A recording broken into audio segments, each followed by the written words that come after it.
আসসালামু আলাইকুম প্রিয় দর্শক, একটা শিরোনাম আপনাদেরকে আগে দেখাই।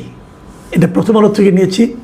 শিরোনামটা হচ্ছে বিনা প্রতিদ্বন্দ্বিতায় বিএনপিপন্থী আইনজীবীদের বিজয়ী ঘোষণা। এটা ঘটনাটা শরীয়তপুরের, শরীয়তপুরে জেলা আইনজীবী সমিতির নির্বাচনে বিএনপির 15 জন প্রার্থী ছাড়া আর কেউ প্রার্থী হননি। অতএব যদি আর কেউ প্রার্থী না হয়ে থাকেন, প্রত্যেকটা পদে একজন করে প্রার্থী, তাহলে কী হবে? সবাই বিনা প্রতিদ্বন্দ্বিতায় নির্বাচিত হয়ে গিয়েছে। জাতীয় নির্বাচনে যেমন এবার একটা আইন করা হয়েছে, সেটা হলো যদি কোনো নির্বাচনী এলাকায় মাত্র একজন প্রার্থী থাকেন, তাহলে সেখানে না ভোটের অপশন থাকবে।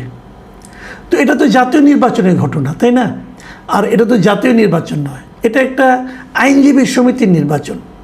তো সেখানে যদি একজন মাত্র প্রার্থী থাকে, তাহলে বিনা প্রতিদ্বন্দ্বিতায় নির্বাচিত হতেই পারে। এটা নিয়ে তো কারো আপত্তি থাকার কথা না, বরঞ্চ খুশি হতে পারেন যে একজন মাত্র লোক ছিল, অতএব ব্যালট পেপার ছাপাতে হয়নি, সবাই খরচও হয়নি, এবং নির্বাচনের জন্য যে খরচপাতি হয় সেটাও হয়নি। ভালো, অপচয় থেকে রক্ষা পাওয়া গেছে, জাতির অর্থনৈতিক অবস্থা এখন সামনের দিকে যাবে, এগুলি ভেবে আপনি কিন্তু মনে মনে শান্তি পেতে পারেন। কিন্তু এই শিরোনামের ভেতরে গেলে আপনি কি পাবেন? সেই ভেতরে যাওয়ার আগে আমি বরং আরেকটা পত্রিকার একটা শিরোনাম পড়ে শোনাই। সেটা হলো দৈনিক কালের কণ্ঠের শিরোনাম। কালের কণ্ঠের শিরোনামে কি আছে? যে মনোনয়ন দাখিলে বাধা, বিনা প্রতিদ্বন্দ্বিতায় জয়ী বিএনপিপন্থী আইনজীবীরা। এখন এই শিরোনামটা পড়ে আপনার কাছে একটু খটকা লাগছে না? যে মনোনয়ন দাখিলে বাধা কেন? কে কাকে বাধা দিল? অথবা বাধা দেওয়ার ফলে কি হলো? বাধা দেওয়ার ফল হলো যে বিএনপি প্রার্থীরা ছাড়া আর কেউ মনোনয়নপত্র দাখিলই করতে পারেনি। এই শিরোনামটাতে একটু ভুল আছে। ভুলটা কোথায়? ভেতরে নিউজটা পড়ে আমি যেটা বুঝলাম, ভুল হলো মনোনয়ন দাখিলে বাধা নয়, কিন্তু আসলে মনোনয়নপত্র তুলতেই দেওয়া হয়নি আর কাউকে, অন্য আর কাউকে মনোনয়নপত্র তুলতেই দেওয়া হয়নি। এই নির্বাচনের তফসিল ঘোষণা করা হয়েছিল এই মাসের 2 তারিখে। কথা ছিল 25 তারিখে নির্বাচনটা হবে, এবং গত রোববার মনোনয়নপত্র সংগ্রহ এবং জমাদানের নির্ধারিত দিবস ছিল। সেদিন ওই সমিতি ভবনের নিচতলার হলরুমে 5 সদস্যের নির্বাচন কমিশন বসেছে। তারা বসে মনোনয়নপত্র বিক্রি শুরু করেছে। ঠিক এ সময়ে হলরুমের দরজার সামনে বিএনপি সমর্থিত আইনজীবীরা অবস্থান নিয়েছে, এবং ওখানে বসে তারা স্লোগান দিয়েছে, এবং অন্য কোনো প্রার্থীদেরকে সেখানে ঢুকতেই দেয়নি। তা না ঢুকলে তারা মনোনয়নপত্র সংগ্রহ করবে, সংগ্রহ করতে পারেনি, জমাও দিতে পারেনি। খুবই ইন্টারেস্টিং, কিন্তু আপনি মনোনয়নপত্র তুলতেই পারবেন না। এটা আগে আমরা দেখতাম সাধারণত এই ধরনের ঘটনা ঘটতো। কিছুদিন আগে আরও আমি একাধিক নির্বাচনের খবর পেয়েছি, অন্তর্বর্তীকালীন সরকারের সময় হয়েছে, এবং ইন্টারেস্টিংলি আমাদের সাংবাদিকদের মধ্যেও হয়েছে। অনেক জায়গায় নির্বাচনই হয়নি, নির্বাচন হতে দেওয়া হয়নি, নানা ছুতানাতা নির্বাচন পিছিয়ে দেওয়া হয়েছে। আমি বিভিন্ন প্রেস ক্লাবের কথা বলছি। আমি এগুলো নিয়ে পরবর্তী সময়ে 2-1 দিনের মধ্যে আরেকটা স্টোরি করব, যে আমাদের মধ্যেও কী কাজ চলছে সারা দেশে, ঢাকাতেও চলছে, সেগুলো নিয়ে আমরা আলোচনা করব। আগে আমি আইনজীবীদের পার্টটা শেষ করি আজকে। তো কেউ ঢুকতে পারেনি। আচ্ছা, আমি না বুঝি না, এত আধুনিক হয়ে গিয়েছে, তো এই মনোনয়নপত্রগুলো অনলাইনে জমা দিলে তার কোনো ঝামেলা থাকে না। অনলাইনে তারা বলে দিত এখান থেকে ফর্ম পাওয়া যাবে অনলাইনে ওয়েবসাইটে, তারপর সেখানে জমা দিয়ে দিবে। ই গভর্নেন্স শুরু হয়ে গেছে। এটা করলেই তাহলে তার এখানে সামনে দাঁড়ায় থাকতে পারে না কেউ, কারণ দাঁড়ায় থেকেছে, কাউকে ঢুকতে দেয়নি। কিন্তু যখন অভিযোগ উঠেছে, তখন তারা আবার বলছে না, আমরা কোনো বাধা দেইনি। আসলে আমাদের প্রতি না তারা খুব শ্রদ্ধা দেখিয়েছে, আমাদের প্রতি শ্রদ্ধা দেখিয়ে তারা আর কেউ মনোনয়নপত্র নিতেই আসেনি। তারা ভেবেছে যে আমরা এত ভালো, এত যোগ্য, আমরা বিএনপি করি, আমাদের সরকার আছে, অতএব আমাদের চেয়ে যোগ্য আর কেউ থাকতে পারে না। এই যে মানসিকতাটা না, এটাকে কি বলে? এটা কি গণতন্ত্র বলে? অথচ আমরা কিন্তু এই গণতন্ত্রের জন্য অনেক দিন ধরে আন্দোলন করছি। এই বিএনপি একটা সঠিক ভোটের জন্য কতদিন ধরে আহাজারি করেছে, আন্দোলন করেছে।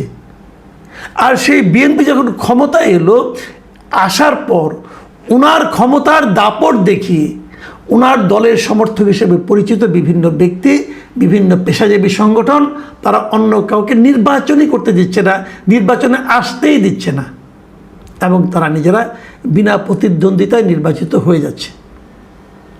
শরীয়তপুরে এই ঘটনা কিন্তু নতুন না। গত বছরও ফেব্রুয়ারি মাসে এক নির্বাচন হয়েছিল 2025 সালে এই শরীয়তপুরে। সেবারও তারা আওয়ামী লীগের যারা প্রার্থী ছিল তাদেরকে, মানে যারা প্রার্থী হতে চেয়েছিল তাদেরকে মেরে পিটে বের করে দিয়েছে, কাউকে মনোনয়নপত্র জমা দিতে দেয় নাই, নিজেরা তারা বিনা প্রতিদ্বন্দ্বিতায় নির্বাচিত হয়ে গেছে, কোনো ইলেকশনও হয়নি। মোটামুটি শরীয়তপুরের মাটিতে এগুলি ঘটে যে আমাদের এরকম ইলেকশন হবে না। ইলেকশন হলে তো সমস্যা, কারণ ইলেকশন হলেই তো মনে করেন মনোমালিন্য হতে পারে। একজনের সঙ্গে একজন আপনার পাশে বসে সে কাজ করে, সেও তো ইলেকশন করবে, তার সঙ্গে আপনার একটা মনোমালিন্য হবে। দরকারটা কি? আমরা শান্তির সুশীতল পরিবেশ বজায় রাখবো, আমরা ইলেকশন করব, আর কাউকে মনোনয়নপত্র জমাও দিতে দেবো না, কোনো ব্যালট পেপার ছাপতে হবে না, কোনো খরচ হবে না, কোনো হইচই হবে না। কি শান্তিপূর্ণ নির্বাচন! এমন শান্তিপূর্ণ নির্বাচন কিন্তু আওয়ামী লীগ করেছিল 2014 সালে।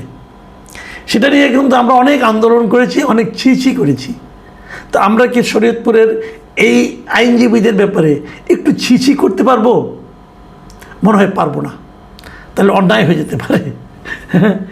আমি বিএনপিকে বলি, ভাই এরা তো আপনাদেরই লোক, গত বছরও করেছে, এই বছরও করলো, পরপর দুবার করলো, আপনারা কিছু বলেননি। কেন বলেননি? তার মানে আপনারাও চেয়েছেন এভাবেই চলুক। বিভিন্ন পেশাজীবী সংগঠনে হয়তো আমাদেরকে এই দৃশ্যই আগামী দিনগুলিতে দেখতে হবে। আমরা জানি না কেন দেখতে হবে, আমরা বুঝতেই পারি না যে একটা সরকার যখন আসে সে কি কেবল দেশ চালানোর জন্য কেবল ওই সচিবালয়ে থাকবে, নাকি তার যারা অনুসারী সবার মধ্যেই তাদের মনোভাবের প্রতিফলন ঘটবে? হয়তো ঘটেছে, হয়তো শরীয়তপুরে যেটা করেছে এরা, এটাই হয়তো আমাদের সেন্ট্রালে বিএনপি ভাবছে এভাবে। আমরা জানি না 5 বছর পরে নির্বাচনে এভাবে হবে কিনা, অন্য কেউ মনোনয়নপত্র সংগ্রহ করতে পারবে কিনা, অন্য কেউ মনোনয়নপত্র জমা দিতে পারবে কিনা, আমরা তো জানি না। কারণ এটাকে তো বিএনপি মেনে নিচ্ছে। বিএনপি তো তার দলের, তার আইনজীবী যারা ফোরাম আছে তাদেরকে কিছু বলছে না। দেখুন এইবার শরীয়তপুরে যে ঘটনাটা ঘটেছে, এটা কিন্তু বিএনপির মধ্যে ওরা এই প্যানেলের বাইরে থেকে কাউকে দিতে দেবে না। তার প্রমাণটা হলো কি, ওখানে বিএনপিরই একজন এই জাতীয়তাবাদী আইনজীবী ফোরামের সাবেক সভাপতি, উনি একজন প্রবীণ আইনজীবী মিস্টার মুসলিম উদ্দিন খান, উনি নিজেই গিয়েছিলেন মনোনয়নপত্র সংগ্রহ করতে, ওনাকেও সংগ্রহ করতে দেওয়া হয়নি। আবার আরেকজন আইনজীবী মুরাদ হোসেন, উনি আবার ইসলামী আন্দোলন বাংলাদেশের একজন মানে আপনার আইনজীবী, উনিও এখানে সহসভাপতি পদে প্রতিদ্বন্দ্বিতা করা উনি এক ধরনের প্রস্তুতি নিচ্ছিলেন। ওনার রুমে যেয়ে ওনাকে মারধর করেছেন, এমন ঘটনা কিন্তু ঘটেছে। এবং সে মারধরের অভিযোগটা কার বিরুদ্ধে? এই নির্বাচন কমিশনে একজন আছে রুবায়েত আনোয়ার, তার বিরুদ্ধে অভিযোগ। এবং রুবায়েত আনোয়ারটাকে উনি হলেন গিয়া এই মুরাদ হোসেনের ভগ্নিপতি, তাকে মারধর করেছে। তো এগুলো আমরা কিন্তু দেখছি ভাই। আমি প্রথম আলো রিপোর্টারতে পাইলাম, ভেতরে একজন আওয়ামী পন্থী এক আইনজীবী রিপোর্টারকে বলেছে যে শরীয়তপুরের আইনজীবী সমিতির অধিকাংশ ভোটার আওয়ামী লীগ সমর্থিত। বিএনপিপন্থী আইনজীবীরা জানেন সবার অংশগ্রহণে ভোট হলে তারা জিততে পারবেন না, তাই 2 বছর ধরে আমাদের মনোনয়নপত্র সংগ্রহ করতে দেওয়া হচ্ছে না, রোববারও বাধা দেওয়া হয়েছে, অনেককে চেম্বারে গিয়ে গালিগালাজ ও হুমকি দেওয়া হয়েছে। এই যে আওয়ামী লীগের অভিযোগটা, এই অভিযোগটার ব্যাপারে আপনারা কী বলবেন? আমরা করিনি।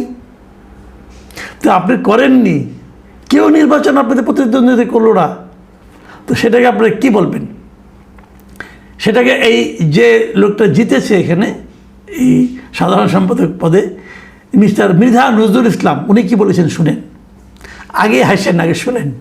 উনি বলেছেন জাতীয়তাবাদী আইনজীবী ফোরাম থেকে একটি প্যানেল দেওয়া হয়েছিল, সেই প্যানেলের প্রার্থীদের প্রতি সম্মান দেখিয়ে অন্য আইনজীবীরা মনোনয়নপত্র সংগ্রহ করেননি, আমাদের কোনো আইনজীবী কাউকে বাধা দেয়নি। এই হলো যে ওনাদের প্রতি সম্মান দেখিয়ে কেউ সেখানে নির্বাচনে অংশ নেয়নি। আমরা চাই যে এই সম্মান দেখানো অব্যাহত থাকুক। জাতীয়তাবাদী ফোরাম যখন যেখানে নির্বাচন করেন ওনারা বিনা প্রতিদ্বন্দ্বিতায় পাশ হয়ে আসুক, তাহলে দেশে নির্বাচন কেন্দ্রিক একটা শান্তির সুবাতাস বইতে থাকবে। প্রিয় দর্শক, সেই সুবাতাসের যদি শীতল হাওয়ার একটু স্পর্শ আপনাদের গায়েও লাগে, নিজেদেরকে গর্বিত মনে করবেন এবং তাদেরকে আশীর্বাদ করবেন। এখন এ পর্যন্তই। আল্লাহ হাফিজ।